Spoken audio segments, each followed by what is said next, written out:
The Calusas, first known humans in the area, arrived many years ago. The powerful Calusa Indian nation dominated most of southwest Florida through trade by way of their elaborate system of canals and waterways. Sanibel was an important Calusa settlement until the collapse of their empire, soon after the arrival of the Europeans.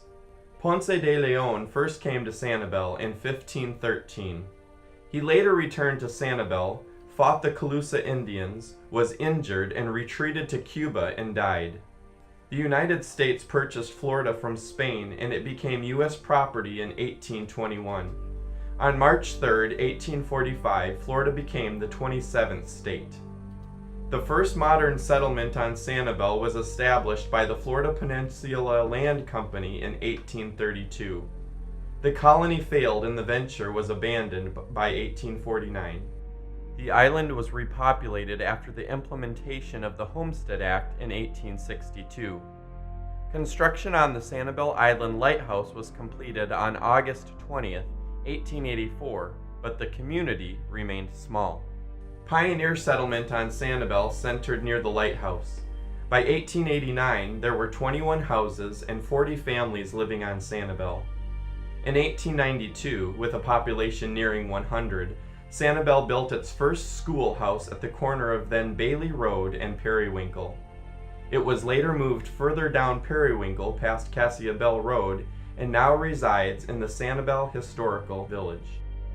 The first church on Sanibel, the Church of the Four Gospels, was completed in 1894 by Reverend Barnes from Kentucky. The church was located in the Cassia Bell area. The 1910 hurricane severely damaged the Church of the Four Gospels, and it was later demolished. The pews were later donated to the Sanibel Community Church. The Fort Myers Press, October 15, 1910. The truckers on Sanibel and Wolfert were struck hard. The crops are damaged considerably. The Sanibel house was damaged, while the houses of Mr. Will Reed and Captain Reed, his father, were blown down. The dock was carried away at Reed's. From other portions of the island, we have received no report. Sunday school met in the schoolhouse, homes, and elsewhere. Larger chairs to accommodate adults had to be purchased for the schoolhouse. The Fort Myers Press, April 29, 1914. The Sunday school is flourishing. Many of the seats in the schoolhouse being too small for the grown-ups, a number attending the Bible class or as visitors each Sunday, 24 comfortable chairs were ordered and arrived last Saturday. The Fort Myers Press, May 23, 1914. For the last week or 10 days, Reverend Mr. Day and his wife and Reverend Hobson and wife have conducted a revival, which closed last night. Every night the schoolhouse was crowded, and while there was comparatively little excitement, a deep impression seems to have been made, and several will join the church as a result of the interest aroused. Was this revival the beginning of the Sanibel Community Church? The next day, Sunday, May 24, 1914, a small group of local Christians, who for the most part were farmers with a Methodist heritage, met to worship and organize a church. The Fort Myers Press, May 28, 1914. Organized Branch Church. The Reverend G. L. Day has just organized a branch Methodist Episcopal Church at Sanibel. The organization took place last Sunday in the Sanibel Schoolhouse following a sermon which Mr. Day preached to a large congregation. The new church starts out with 17 members. Mr. Day is stationed at Iona and has also been serving residents of St. James City. Reverend George Day served as its first pastor until 1917. Services continue to be held as reported by the Fort Myers Press, June 11, 1914. There were services held in the schoolhouse Sunday. Mr. Day, pastor of the newly organized Methodist Church, preached the morning and evening sermon.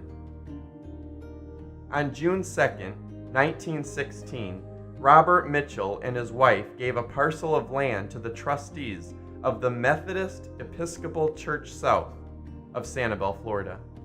Here the new church would be built. In addition to contributions, Funds were raised by the women from food sales to the island tourists. In 1917, construction began with labor from the island men and lumber from the mainland. The church building was completed that year. It became known as the Little Brown Church because of the color created by the coating of the wood preservative creosote donated by Ernest Bailey. Pews from the Church of the Four Gospels in the style shown here were donated to the Little Brown Church. Reverend H.E. Owen, a school teacher on Captiva, served as the pastor from 1917 until 1918. Reverend O.W. Troutman became the pastor in 1918, but the exact dates of his tenure are unknown. Sanibel was hard hit by a devastating hurricane October 25, 1921, which split the island in two. Many truck crops have been either damaged or completely destroyed. Worst storm to hit this section since the big storm which struck in 1910. The October 1921 hurricane almost destroyed the Little Brown Church. Transepts were added to the church to provide stability and protection against future hurricanes. Agriculture took another hard hit with the hurricane of 1926, which featured a 14-foot storm surge that completely flooded all low-lying areas. The Fort Myers Press, September 21, 1926. An infant belonging to Mr. and Mrs. Joyner, keepers of the fish house in Pine Island, Sound off Wolfert, was washed from a boat and lost Saturday. During the storm, the Joyners left the fish house, built on piling out in the Sound, trying to reach Sanibel in a boat with their half-dozen children. After fighting the storm for hours, they at last reached shelter in McIntyre Creek, Sanibel, and found that the infant child had been washed from the boat. The body has not yet been recovered. Island agriculture never recovered, but in its place a new source of revenue emerged: hospitality. In 1928, the Kinsey brothers constructed docks at the east end of Sanibel. Ferry service provided transport to the island for the next 35 years. Sea captains and farmers quickly started to homestead the island. Several outside events affected the Little Brown Church. The major hurricanes drove residents from Sanibel. The Depression of 1929 hurt the island economy, and the death of prominent church members all contributed to the church being closed for several years, except for Thanksgiving services. In 1938, Reverend Alexander Lynn, a Presbyterian missions worker, became a full-time pastor. He served until 1941. When duties elsewhere required his attention, he obtained itinerant preachers for services at the church. Some of the itinerant preachers were Dr. D. Jenkins, Reverend Hunter, Dr. A.P. Vaughn, and Reverend Dodd. Reverend Lynn met with the superintendent of the Methodist Church South in Sarasota. Reverend Lynn was told that the Methodist Church had no plans to resume work on Sanibel and that he should proceed with his work there. In the mid-1940s, Sanibel's popularity was growing. Friends had visited and told you it was a tropical paradise, so you decided to see it for yourself. You would have arrived on a Kinsey ferry to the dock on the east end. If you were lucky to have a car and gasoline, you might want to visit the now famous lighthouse. Afterward, you would proceed west on the dirt road, hoping no one was in front of you creating dust. Noticing a few trees in the distance, you come to a crossroads. You turn right towards Bailey's General Store. There you purchase provisions for your visit. Returning to the crossroads, you again turn west and notice the beautiful Australian pines guarding each side of the road. Passing a few houses, you approach the Bailey homestead on your right. It is said that the Baileys could see the Gulf from their front porch. That is understandable, as there are very few trees to block their view. Proceeding further west, you pass more homesteads with citrus groves and gardens. You see Cassia Bell Road on your left. Just past Sanibel, a small church building catches your eye. Could it be? It is, the Sanibel Community Church, the Little Brown Church. Friends back home told about the church, and you are looking forward to attending the Sunday service. In 1945, Ding Darling Wildlife Refuge was established. In 1950, Reverend Charles L. Milliken began first ever year-round services. He served until 1960, traveling to Sanibel by ferry. Pastor Milliken led the church to develop a multi-denominational charter and bylaws. The charter was signed by 175 members. The property was purchased from the Methodist Church South in 1956. The purchase was encouraged by the Ladies' Guild. Minutes from guild meetings in 1955 record that the first bazaar sold popcorn and coffee, among other things, and netted $228.60. Throughout the 1950s and 1960s, Sanibel's reputation as a sanctuary island attracted more and more visitors. Drawn by its now famous Florida beaches, shelling, fishing, and nature walks, visitors arrived via a half-hour ferry ride from Fort Myers. The first resident minister, Reverend Thaddeus E. Allen, served from December 16, 1960, until his death in May of 1967. During his tenure, the church interior was remodeled. The exterior was repaired, a new roof was added, air conditioning was installed, and pew cushions were added. A manse on Palm Lake Drive was purchased. In 1967, the mortgage of the property was burned. The 50th anniversary of the sanctuary's completion was celebrated in April of 1967. September 10, 1960. Hurricane Donna hit southwest Florida.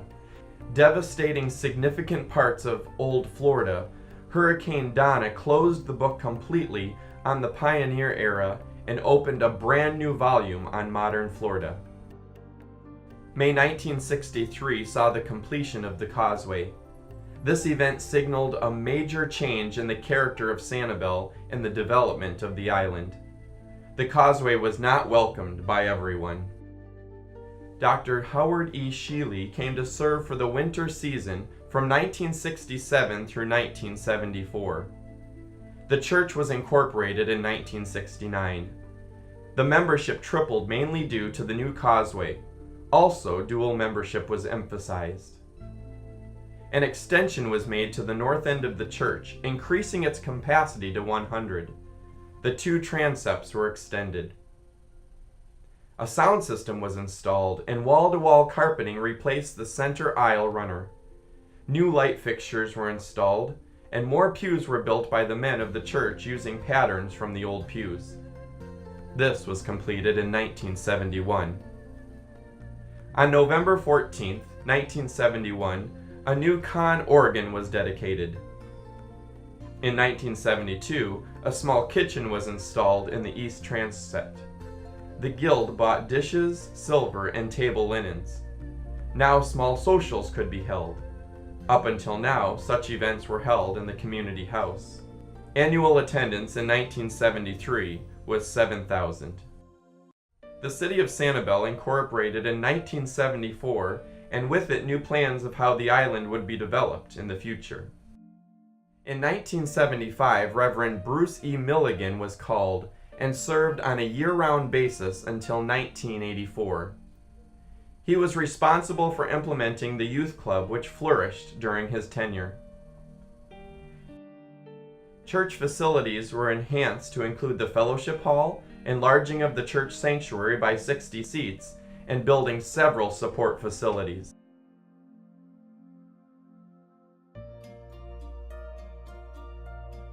The church sanctuary was reversed from south to north to give better sight lines for the congregation.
Membership grew to as high as 386. Annual attendance in 1979 was 17,000. Listen as Pat Milligan, Reverend Milligan's wife, recounts the formation of the youth club in her own words. We had come from a church in which there were almost 100 young people in our youth club. And that was going very well, and we had senior highs and junior highs, and he got this possibility of coming here, and he thought, oh, that's nice. It'll be a nice restful thing. It's beautiful down there, and I'm going to enjoy this, and it's going to be a special, very special, restful group of retirees, and I won't have to work so hard. Well, then he began to they asked questions, and he found out that he had been working with young people and in a big way. And they got excited and said, oh, it would be wonderful because we need something so much for our young people. There's not anything going on particularly. So he said, well, okay, we'll see what. He said, I don't really think that you have enough young people to be interested. But he started it, and there were 7 or 8, maybe 10 people, young people, all different ages, coming.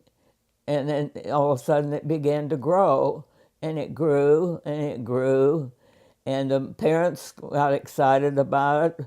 They were very pleased with the idea, and they wanted to have their children in this kind of a place. And Bruce said, I just can't believe this. He said, I came to this community thinking I was coming for kind of a restful place for retired people, and I could just sort of enjoy it. And he said, I'm enjoying it like everything. He said, it's a wonderful thing because these young people are all excited and their parents are interested, and it grew and grew and grew. From 1984 until 2000, Dr. Ralph E. Denny Dennison carried on the work of the church as its 5th elected pastor. Our youth program was incorporated into the National Logos program. Logos achieved considerable distinction and impact in the local community and with church activities at large.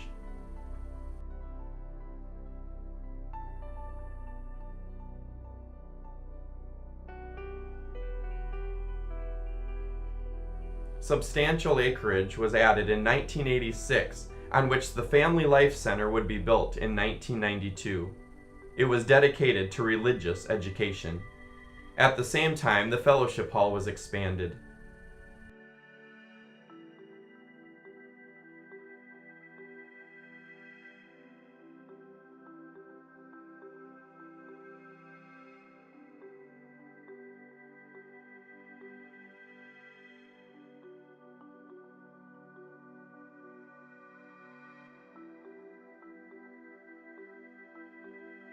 Outreach over the years grew locally and internationally, culminating in the church's relationship in Chigdom in Russia through the first Logos ministry in Russia.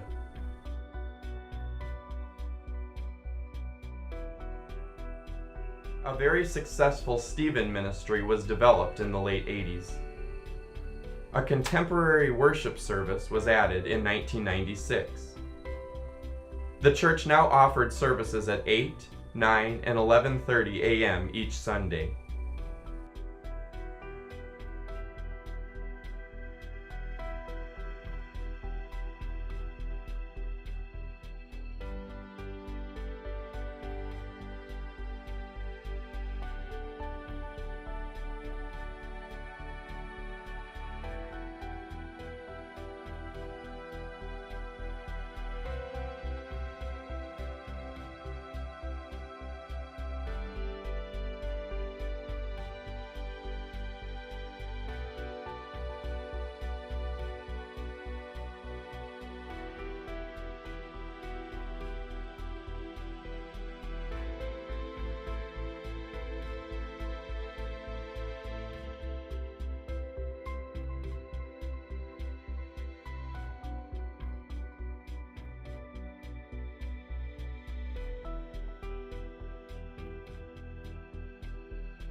Annual attendance in 1997 was 24,915. The manse on Palm Lake Drive was sold, and a new manse was built on Bunting Lane.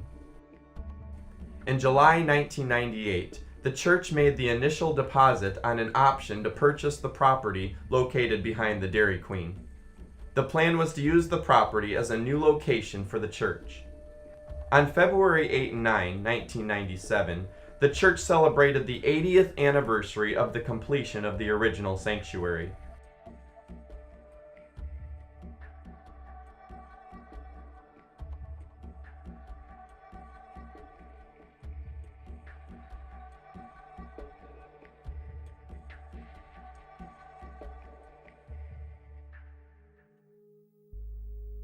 Dr. Don Bubna was called to serve as interim pastor in 2000. He served that position for 1 year during the search for a full-time pastor. In November 2001, Dr. Darrell G. Donovan and family accepted the call to Sanibel Community Church. The Donovans brought vitality and revival to the church. Many people came into a life-transforming relationship with Jesus Christ through Pastor Darrell's Bible-based, Spirit-filled sermons. In 2002, the fellowship hall was extended once again to accommodate larger contemporary service attendance and special events. A new administrative building was also constructed. These new facilities were dedicated in April 2003. Hurricane Charley struck on August 13, 2004. It resulted in the most storm damage in 44 years since Hurricane Donna. Overall, the church sustained only minor damage. The roof eventually had to be replaced. The church offered free meals to all workers during the hurricane cleanup. The new causeway bridges were completed in 2007. During the construction, the church fed all the bridge workers on a monthly basis. In July 2011, the city of Sanibel approved the plans to expand the current campus, build a counseling center, renovate the children's education wing, renovate and expand the youth facility, pave the entire courtyard, and construct a 600-seat sanctuary on the current site. Following a successful capital campaign, construction of the new sanctuary began in 2011.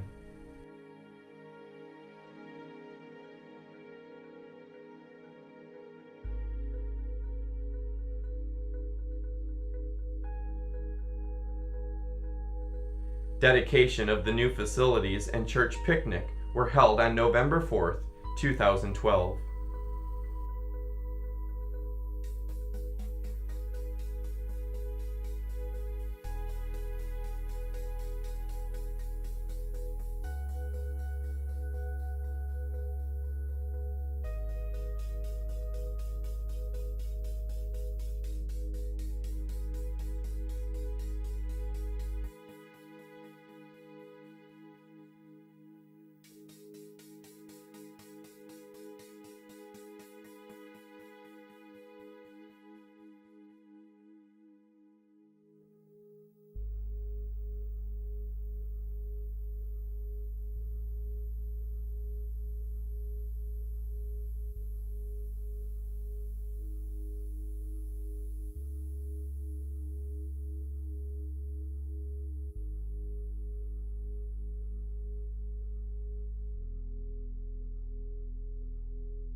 Annual attendance in 2013 was 36,352. It is the fall of 2013, and you are again making a trip to Sanibel. You recall your first trip back in 1944. My, how things have changed. The ferries have been replaced with a modern causeway. You exit the causeway, and the major transformation on Sanibel is clearly evident. Driving down Lindgren, you approach a four-way stop and turn west on Periwinkle and see Bailey Road on your right. You are struck that the beautiful Australian pines which stood on either side of Periwinkle are gone. All gone. Passing several businesses, you approach the Bailey homestead on your right. There is no way the Baileys could see the Gulf of Mexico as they once did. Proceeding further west, you pass more businesses. A lot more businesses. No homesteads with citrus groves and gardens. You see Cassiabel Road on your left. Just past Cassiabel, a large campus catches your eye. Could it be? Yes, it is the Sanibel Community Church. But what happened to the little brown church? My, how things have changed. But we are looking forward to attending the Sunday service. Listen as Pastor Darrell gives a sketch of Sanibel Community Church. Let me take a few moments to tell you a little bit about Sanibel Community Church. In May of 1914, a small group of Christians gathered with a vision to begin a new church on Sanibel Island. Through a century of service, Jesus Christ has been lifted up, and thousands have come to know him in a life-transforming way. In the past decade, God has added over 250 members to our church family, and more than 300 people have been baptized in the beautiful waters of the Gulf of Mexico.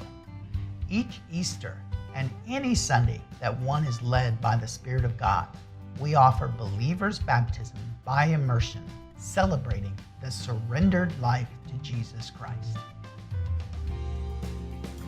In November of 2012, we moved into our new 600-seat sanctuary after an amazing $5 million capital campaign. Our teens now have an expansive youth center. Our children have bright and cheerful classrooms just for them. And our adults have 3 new, fully equipped meeting rooms for discipleship and for community groups to gather. Our new Carpenter's Cafe and bookstore reaches into the community with the love of Christ. God has enlarged his tent for ministering his grace on the islands. Sanibel Community Church is a non-denominational evangelical congregation committed to proclaiming the gospel of Christ, with our vision being that every person would come into a life-transforming relationship with the person of Jesus Christ. We have a solid biblical doctrinal statement, as well as a well-grounded distinctive statement, so that you know just what we stand for. Those documents are available at our website at www.sanibelchurch.com, or you can get a hard copy by coming by our administrative offices. Our teen ministry, called H2O, ministers to middle and high school students with fun, fellowship, Bible study, and hands-on missions. We also minister to the parents of teens with parenting classes and counseling. Our Logos Children's Ministry is for children preschool through 5th grade. It is an amazing after-school program that incorporates worship, recreation, family fun, and Bible study. We have discipleship opportunities for young people, infant through high school, on Sunday morning as well. And summer fun is amazing around here as we participate in camps and vacation Bible school. Visit our website for full details. Sanibel Community Church cares, and that comes out in our missions, locally and around the world. Approximately 16% of every dollar that comes into Sanibel Community Church goes out in mission work. And not only do we send money, we send people, with some of our own going on mission trips or accepting the call to full-time mission service. Sanibel Community Church cares about Sanibel, Captiva, and Southwest Florida. Our passion is that all will hear the gospel of Jesus Christ. That's why we host many outreach events, such as our porch concerts, special guest speakers, and seminars.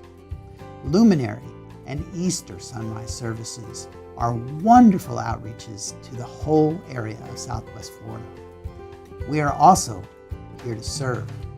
With a basin and a towel, we offer our Bridge Counseling Center, Summit Preschool, and meeting space for AA and other groups in the community.